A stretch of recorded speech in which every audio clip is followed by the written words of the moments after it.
Hello বন্ধুরা, কেমন আছেন সবাই? আশা করি সবাই ভালো আছেন। আজকে আবারও চলে আসলাম অন্য চ্যাপ্টারের মধ্য দিয়ে একটি নতুন টিউটোরিয়াল নিয়ে।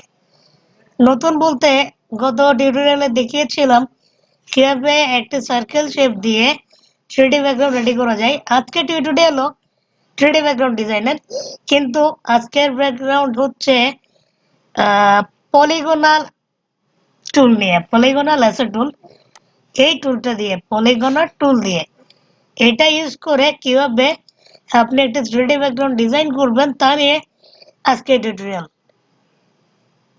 আপনারা হয়তো দেখে চিন্তা করছেন, ও মাই গড, এত কঠিন একটা জিনিস কিভাবে রেডি করতে পারবো। আপনি যদি এইভাবে চিন্তা করে থাকেন তাহলে এই ভিডিওটি অবশ্যই আপনার জন্য। তাহলে পুনরায় আজকের এই ভিডিওটি যদি আপনারা প্রথম থেকে শেষ পর্যন্ত ভালো করে দেখেন তাহলে আপনাদের যে একটা কঠিন ভাব মনের ভিতর রয়ে গেছে তা দূর হয়ে যাবে আজকের ভিডিও পুরোটা দেখার মাধ্যমে। তো বন্ধুরা, আশা করবো আপনারা পুরোটা ভিডিও স্কিপ না করে দেখবেন। তো চলুন বন্ধুরা, বেশি কথা বলবো না, শুরু করা যাক।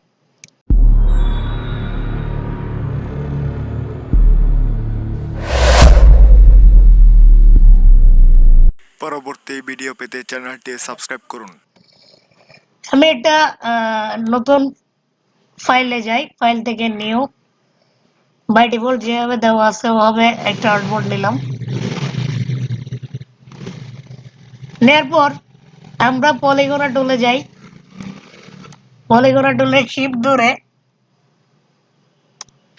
একটা শেপ ক্রিয়েট করলাম। এটা বেশি ছোট বড় হয়ে গেল, একটু ছোট করি। এরপর শিফট ধরে এটাকে ঘুরিয়ে দিই, ঠিক আছে? আচ্ছা, এরপর ফিল কালারটা অফ করে রাখি, স্টক কালারটা অন অবস্থায় আমরা শিফট ধরে আরেকটা কপি করব।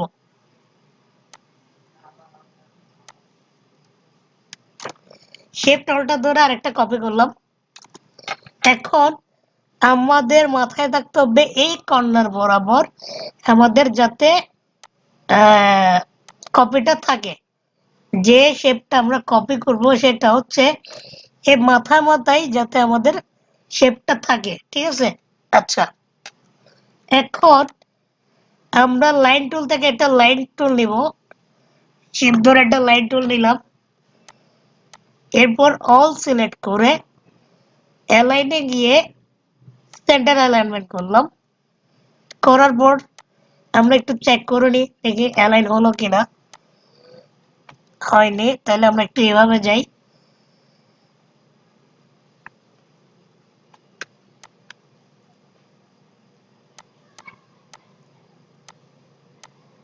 ঠিক আছে। আচ্ছা, এখন সিলেকশন টুল সিলেক্ট করে অল সিলেক্ট করে আমরা যাব শেপ বিল্ডার টুলে। শেপ বিল্ডার টুলে গিয়ে এটা ক্লিক করব, এখানে ফিল কালারটা অন করি। সাপোজ এখানে দিলাম ব্ল্যাক। তারপর এখান থেকে আরেকটা কালার নিই, এখানে দিলাম এই কালারটা। তারপর আরেকটা কালার অন করে এখানে দিলাম এই কালারটা। এখানে আরেকটা কথা আছে, আমরা কিন্তু এখানে একটা শেপ, এখানে একটা শেপ, ঠিক আছে? এই দুইটা শেপ এভাবে একসাথে সিলেক্ট করে অ্যাড করে দিব, মার্জ করে দিব। হ্যাঁ, তাহলে আমরা এখান থেকে অন্য একটা কালার নিয়ে এখানে সিলেক্ট করে দিই। ওকে, আচ্ছা। এরপর আমরা এই বাকি লাইনগুলা বা শেপগুলা ক্যান্সেল করে দিব। তারপর এখান থেকে ফিল কালারটা রেখে স্টক কালার অফ করে দিব। এখান থেকে ফিল কালার লিখে স্টক কালার অফ করে দিব। এখান থেকে ফিল কালার রেখে স্টক কালারটা অফ করে দিব। নিচে লাইন টুলটা, যেটা লাইন দেখা যাচ্ছে ওটা ক্যান্সেল করে দিব। ওকে, ঠিক আছে? এখন আমরা কালারটা একটু চেঞ্জ করি। এটা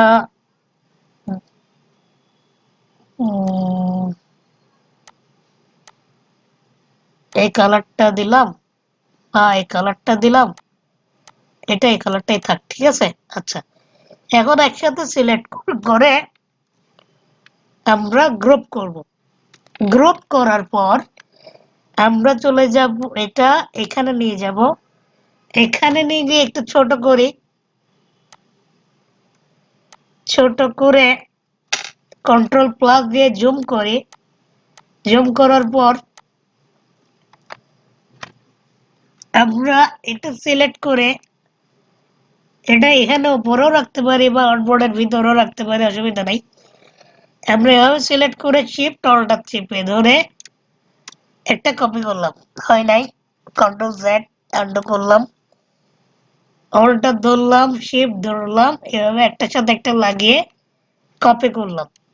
তারপর কন্ট্রোল ডি দিয়ে কপি করে দিই, ঠিক আছে। আচ্ছা, এখন এগুলো অল সিলেক্ট করে গ্রুপ করলাম। গ্রুপ করার পর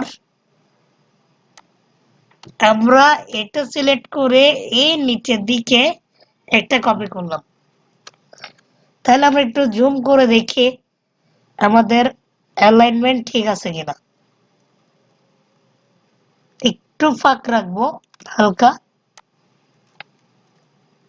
ঠিক আছে। এখন আবার এগুলো অল সিলেক্ট করব, অল সিলেক্ট করে শিফট অল্টার চেপে ধরে একটা কপি করলাম। এটার দূরত্বটা একটু মানে এই এখানে যে একটা দূরত্ব, এটা চাইতে এই দূরত্বটা একটু বেশি হয়ে গেছে, হ্যাঁ। তাহলে আমরা কন্ট্রোল জেড দিয়ে আনডু করি, আবার শিফট অল্টার ধরে একটা কপি করলাম, হয়নি, তাহলে আবার করি। আচ্ছা, আমরা একটু জুম আউট করি কন্ট্রোল মাইনাস দিয়ে, এরপর আবার শিফট ধরে অল্টার ধরে একটা কপি করলাম। এখন মোটামুটি ঠিক আছে। আবার কন্ট্রোল ডি দিয়ে কপি করি, কয়েকটা কপি করলাম। করার পর এভাবে অল সিলেক্ট করে একসাথে গ্রুপ করে ফেললাম। তারপর এটা আউটবোর্ডের মাঝামাঝি অবস্থায় নিয়ে আসলাম, ঠিক আছে। আচ্ছা, এখন আমাদের আউটবোর্ডের সাইজ ছিল 1280 বাই 720। তাহলে একটা আউটবোর্ডের রেক্টেঙ্গুলার টুল নিয়ে একটা পেজ নিই বা রেক্টেঙ্গুলার টুল ক্রিয়েট করব। এটা সাইজ দিব 1280, এটা থাকবে 720, ওকে দিলাম। দেওয়ার পর এখানে আউটবোর্ড বরাবর বসালাম, বসার পর এইভাবে একসাথে সিলেক্ট করে অ্যালাইনে গিয়ে সেন্টার অ্যালাইনমেন্ট করলাম। এটা ডানে চলে যাওয়াতে একটু বামে নিয়ে গেলাম আউটবোর্ড বরাবর, ওকে। এরপর আমরা এই রেক্টেঙ্গেলটা একটা কপি করলাম, একটা ভেস্টিন ফ্রন্ট দিলাম, কন্ট্রোল 3 দিয়ে হাইড করে রাখলাম একটা রেক্টেঙ্গুলার। তারপর একসাথে এগুলো সিলেক্ট করে রাইট বাটন ক্লিক করে মেক ক্লিপিং মাস্ট, ওকে। আচ্ছা, তাহলে দেখেন আমাদের 3D শেপ অলমোস্ট ক্রিয়েট হয়ে গেল। এখন আমরা আগে যে একটা রেক্টেঙ্গল টুলার বা একটা বক্স আমরা হাইড করে রেখেছিলাম, এটা আমরা শো করব। এখান থেকে অবজেক্ট থেকে শো হলে দিলে হয়ে যাবে, অথবা অল্টার কন্ট্রোল 3 যে কোনো একটা দিলে হয়ে যাবে। তাহলে দিলাম, এটা সবার নিচে অ্যারেঞ্জে গিয়ে সাইড টু ব্যাক করে দিলাম। তাহলে দেখি তো একটু ব্ল্যাক কালার দিয়ে এটা কেমন লাগে, বা রেড দিলাম, হোয়াইট দিলাম, বা এখান থেকে ডিপ ব্লু দিলাম, বা এখানে এই কালারটা দিই, বা ব্ল্যাক, অথবা এখান থেকে গ্রেডিয়েন্ট কালারটা দিয়ে ব্ল্যাক এন্ড হোয়াইট এর গ্রেডিয়েন্টটা এটা একটু করে বাড়িয়ে দিই।